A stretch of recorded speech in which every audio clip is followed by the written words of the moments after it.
大家好，我是牛奶。为了解决韩家的难题，韩月、韩雪一对姊妹花纷纷表态愿做萧炎的侍妾。对此，萧炎直呼吃不消，最终同意为韩家出战。决战当天，红尘疯狂挑衅萧炎。从小被天才光环萦绕，红尘为人十分张狂，他也的确拥有足以越级战斗的实力。只可惜他今日的对手是能够越阶战斗的萧炎。自对战开始后，红尘一次次的进攻，却连萧炎的衣角都没能摸到，反倒把自己弄得颇为狼狈。他终于破防了，接连给自己套了3层增幅，增强实力的秘法雷神降临，增强攻击力的武器昊雷锤，以及增加移速的斗技3000雷动。红尘觉得自己又行了，殊不知于萧炎而言，全部专业对口。于是红尘悲剧了，即便最后他使出了风雷北阁阁主亲自传授给他的斗技，还是被萧炎当场拍成了蛤蟆。如果不是他认输速度足够快，萧炎的玄重尺就不仅仅只是悬停在他的脑袋上了。缓缓抽回玄重尺，萧炎低头瞥了红尘一眼后转身欲走，红尘却是心生怨恨，抬手就是一道雷光袖剑朝着萧炎的后心窝甩去。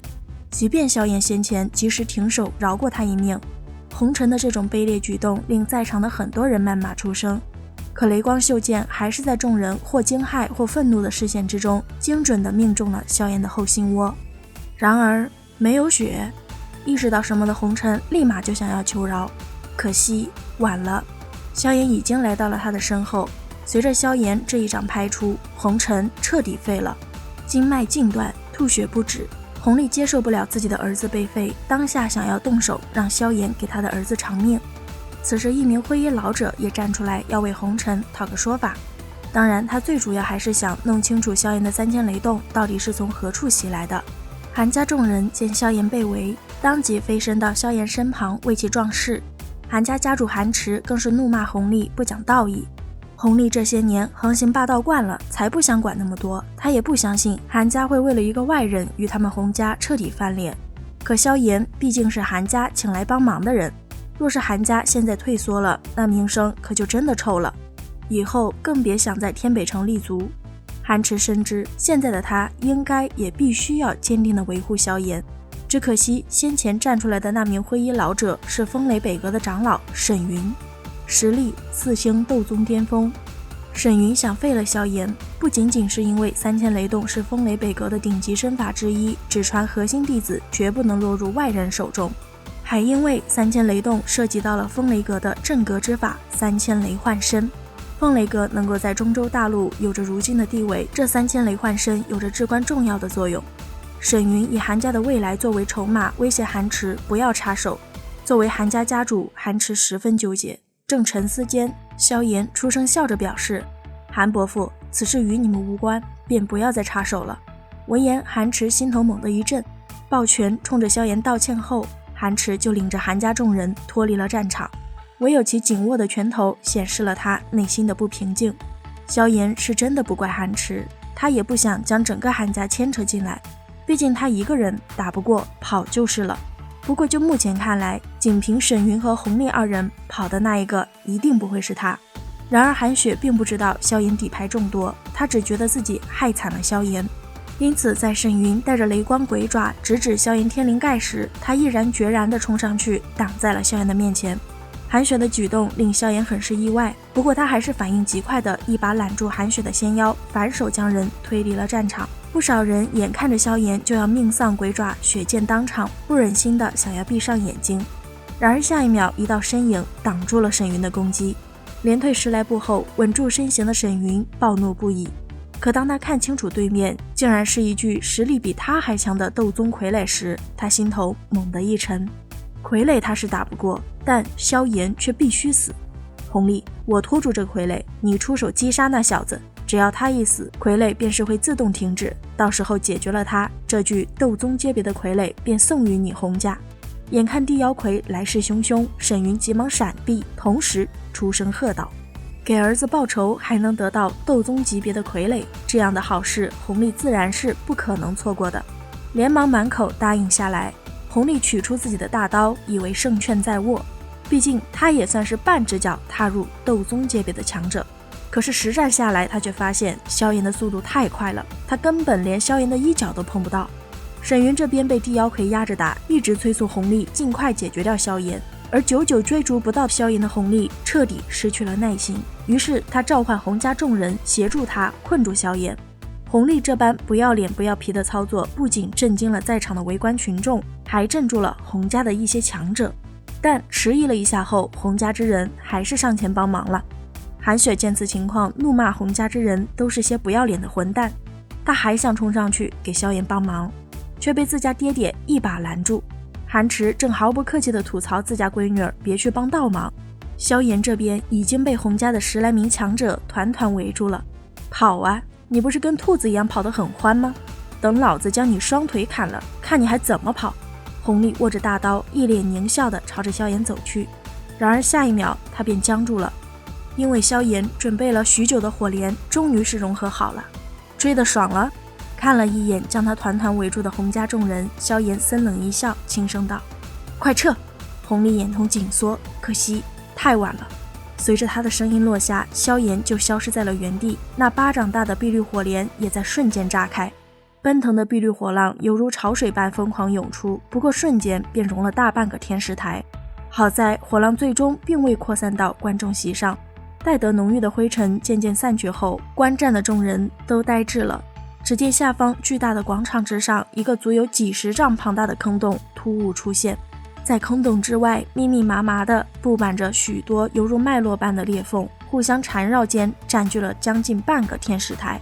要知道天石台的坚硬程度足以承受斗宗强者的攻击，如今眼前的这一幕居然会是一名斗皇阶别的青年搞出来的。萧炎此刻在做什么呢？他正一尺一个地收割着从火莲爆炸中存活下来的洪家强者，反正已经与洪家不死不休了，萧炎才不会有丝毫的心慈手软。毕竟只有真正令得洪家伤筋动骨，方才能够断绝自己的一些后顾之忧。此刻靠着护甲活下来的弘历正瞪着血目怨毒地看着萧炎，勉强抬起手臂，弘历厉声道：萧炎，你敢杀我洪家之人，我洪家定然与你不死不休。萧炎闻言不屑一笑，不早就是了吗？随后就欲闪身过来彻底了结了弘历，谁知被地妖魁打得吐血的沈云突然出声怒骂弘历蠢货，为何还不将洪天笑叫出来。幡然醒悟的弘历立马从纳戒中取出一枚血色玉片，狠狠捏碎，同时不忘冲着萧炎放狠话。萧炎没能及时阻止弘历报信，但不妨碍他一尺子将弘历拍进巨坑里。韩池知道洪天笑有5星斗宗的实力，急忙传音让萧炎快走。萧炎知道情况紧急，冲着韩家抱拳之后古意一震，就欲离开。然而地妖魁却是被沈云死死缠住，无法收回。与此同时，一道充斥着暴怒杀意的咆哮声也在整个天北城上空响起：敢杀我洪家之人，不管你是谁，老夫今日都要将你碎尸万段，挫骨扬灰。既然无法收回地妖魁，萧炎索性命令地妖魁加快了攻击。他能感觉到现在走已经迟了，自己已经被锁定，即便现在掉头就走，也会被迅速追上。眼芒闪烁间，萧炎手掌对着巨坑一抓，将重伤昏迷的弘历拎了出来，抓进手中。随后就见一道模糊身影对着天石台疯狂射来。小子，放下弘历，否则死！洪天笑来得很快，沈云见援军来了，挨打之余不忘给萧炎拉仇恨，表示洪家之人都死于萧炎之手，可别让萧炎给跑了。洪天笑看了看地妖魁，震惊之余也没忘了还有人质在萧炎手上呢。萧炎想要拖延时间，等地妖魁重伤沈云，可洪天笑并不打算给他这个机会。于是萧炎给了弘历一掌后，将其扔向了远方，并告诉洪天笑，自己在弘历身上注入了一道暗劲，洪天笑若是不追上去化解，弘历必死无疑。洪天笑飞速地权衡了一下后，还是朝着弘历被甩飞的方位追了出去。他暴怒的吼声也尽数地传进了萧炎的耳朵：小子，我洪天笑以洪家列祖列宗发誓，定要将你身上的骨头一根根的捏碎，让你试试什么叫做求生不得，求死不能。对于洪天笑那怨毒的吼声，萧炎充耳不闻，毕竟这种威胁他实在是听得太多了。沈云见自己的援兵走了，萧炎的手印又骤然翻飞，惊慌之余怒骂洪天笑是个老王八，非要去救一个废物。翻海印，手印闪电般的挥出，直指沈云后心要害之处。沈云此刻被地妖魁的拳风封锁了移动空间，只能硬接萧炎这一击。然而还没等他喘口气，地妖魁又实打实的击中了他的肩膀。沈云终于是忍不住狂喷鲜血，地妖魁却是不依不饶，一个闪掠到沈云身边，掰断其佩戴着纳戒的手指就跑。接过沈云的纳戒，萧炎放声大笑，多谢沈长老的馈赠。随后瞥了一眼北方天际，喃喃道：发现了什么都没有吗？背后古意迅速伸展开来，萧炎便欲升空离去。沈云却是双眼血红的将一道金血雷光打入了萧炎体内。你中了我风雷阁的血雷印记，不管你跑到哪里，我风雷阁都能寻到你。小杂种，我倒是要看看你能往哪里躲。萧炎闪避的极快，却还是没能躲开雷光。精血雷光入体并未带来丝毫不适，萧炎皱了皱眉，不想再过多停留，留下一句在下奉陪到底后，便消失在了原地。10来秒后，洪天笑闪掠而回，看着沈云凄惨的样子，饶是以他的定力都没忍住倒吸了一口凉气。好了，本期分享就到此结束了，视频都看到这里了，给牛奶点个赞吧，订阅了的朋友记得开启小铃铛哟，这样就不会错过牛奶的更新啦。感谢您的耐心观看，拜拜，下期再见。